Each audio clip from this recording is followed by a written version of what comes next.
welcome to Mr. Randy's Wine and Spirits. I am Mr. Randy, and today we're going to be doing another off-the-rip episode. If you're new to the channel, hello, welcome, come on in, have a seat. All my returning viewers, you know how we do, so let's get crack-a-lackin', shall we? So today's episode, off the rip, is going to be of the Grand Old Parr, aged 12 years, blended Scotch whiskey, coming in at 40% alcohol by volume. Lots of stuff to look on here. It's aged 12 years, which makes it extra rich, I guess. On the back side, you know, you like looking at the back side. Government warning and serving facts, really. Oh, and don't forget, it's a Diageo product. Well, let's go ahead and get it cracked open. What the heck was that? That was weird. But anywho, let's go ahead and get that first pour out. And on with it, shall we? Very interesting. We'll deal with that. So it's kind of a unique looking little bottle.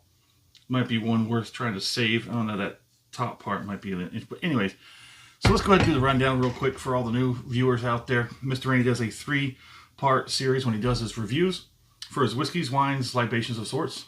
Wines are 5 days. Beers are 1 shot, 1 kill. Part 1, off the rip today, we're going to pour it in the glass, have our first pour, and share my first experience with you because you're just that lucky.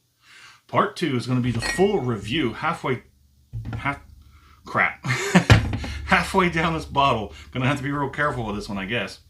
Halfway down, I'm going to stop, leave what's left in the bottle for a week, 2 week, schedules and whatnot, life depending, really, right? I'm going to go online, find as little as possible, pretty much guaranteed. Bring back, hopefully, something worth talking about. Well, we'll talk about it. We'll discuss it. I'll rank it, and we'll move on and continue to drink it because Part 3, final pour, thusly named, all the way down here, we're going to compare it to the first pour today and everything, it's a short bottle, everything in between. Take a look at that. That is a deep, rich gold. I'm not going to break out this, the color scale on this, but we're going to save that for the full review. Let's see. Whew. I'm going to waft it a little bit. I can smell it, yeah. Ooh, get closer. Hold on. Ooh, interesting. About a foot away, and even 6 inches is a lot different than when you get real deep in there. It's got a strong smell. Not off-putting by means, but it's got an unusual smell.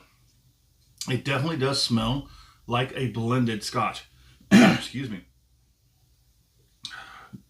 I am getting that typical...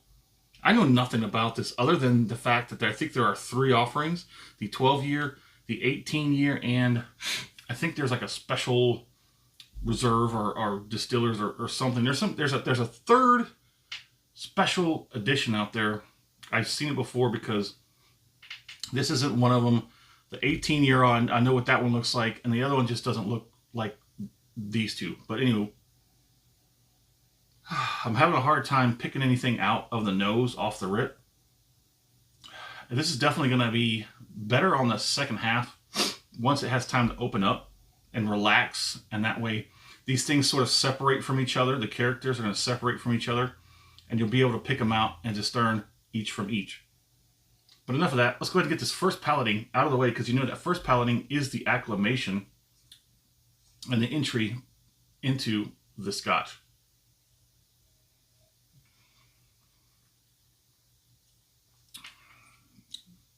Interesting.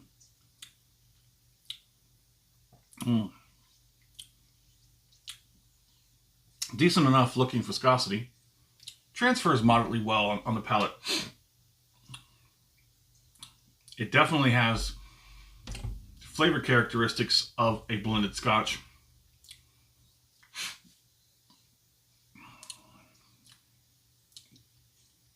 I'm going to get that second palating on there and we will talk about it.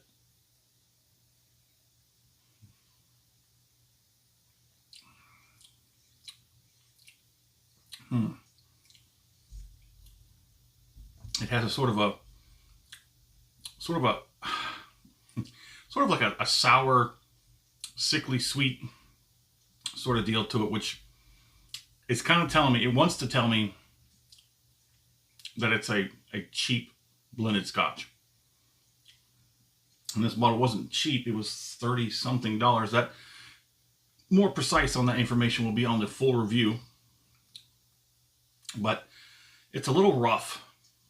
It's a little rough off the rip. I do feel like it's going to mellow out and sort of soften and round off those edges on the halfway mark. I pretty much guarantee you that's what's going to be. Now, what concerns me is how is this going to end up on the second half to the like third or last quarter of the bottle. Will it hold strong? Let's go ahead and do the finish, and then we'll get on with that.